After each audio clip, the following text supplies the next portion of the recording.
Hi YouTube, today we'll make a ghost pillow and let's just get right into it. So I have 2 layers of white fabric and I just decided to trace a ghost shape.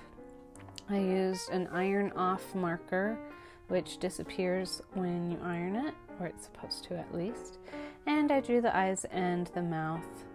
The next thing is I want my eyes and my mouth to look like holes in an actual sheet, but to still have black behind them. So I'm going to cut out enough black material here to cover the eyes and mouth twice over, and I'll explain that more as we get on with it. I don't want to work with all that huge chunk of black fabric, so I cut off a smaller rectangle for me to pull from. And yeah, so I just made sure that each rectangle fabric covered the oval with overlap on the edges because I'm going to sew it down in the shape, then cut the shape out, flip it, and then line it with black behind it. To do so, I pinned the fabric down and I made sure that my pins stay within the perimeter of the ovals that I drew. That way I can sew around them without hitting the pins or without them moving. And then I just double checked that I had enough, cut off a little bit of the excess that I didn't want to have to work around. And yeah, so I have that, and I'll get back to this part later. The other thing I want to do before I do anything else is put this pom-pom garland on the perimeter of, or the edge of the ghost. And I made sure that it was facing in so that as I sew the ghost inside out, it'll be able to flip and have the pom-pom on the outside. I did cut off one pom-pom at the end and overlap the ribbon part of the garland on itself to make sure there were no empty spaces. Alright, once I had that pinned down,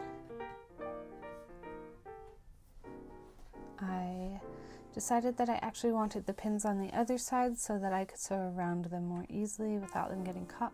So I just flipped them. Here's the little example of that a little closer up. So you can see the pins are on this side of the fabric. Alright, after that I sewed on the lines of the eyes and the mouth to get that fabric stuck in place. If you can hear a baby cooing or a child playing in the background, it's because my children are playing right now. Yeah.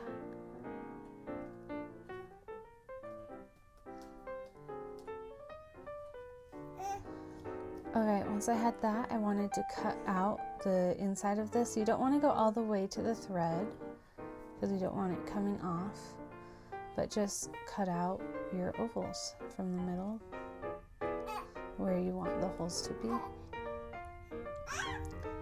After that, you're going to go through with a smaller scissor and cut almost to the fabric little notches so that the fabric can bend and contort to the other side without pulling the fabric weird. Because you're going to take these rectangles and flip them inward like this. And that's going to create nice, clean eyes and mouth holes.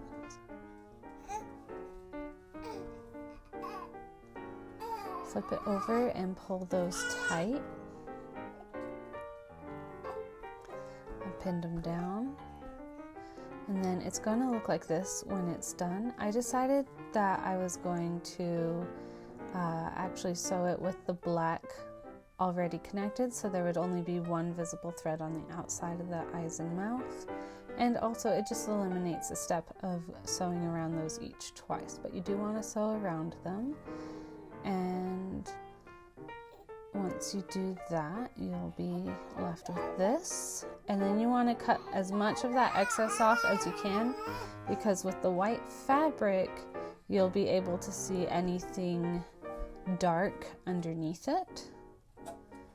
And so I just cut on the outside as close to that thread line as I could without risking hurting it. And then I'm not worried about the loose ends here because it'll be the inside of the pillow.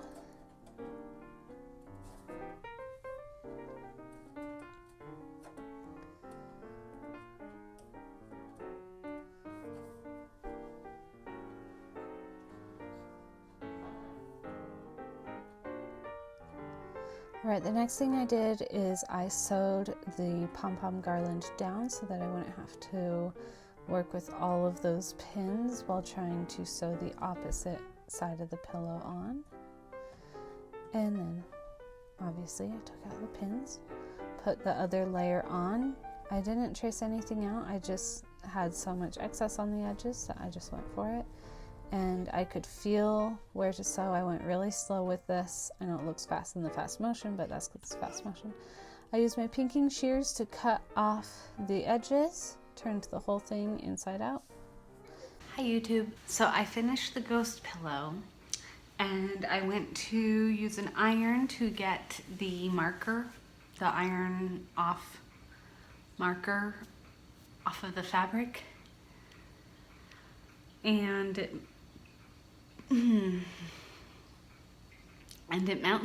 melted the fabric after all that work on the cute little ghost.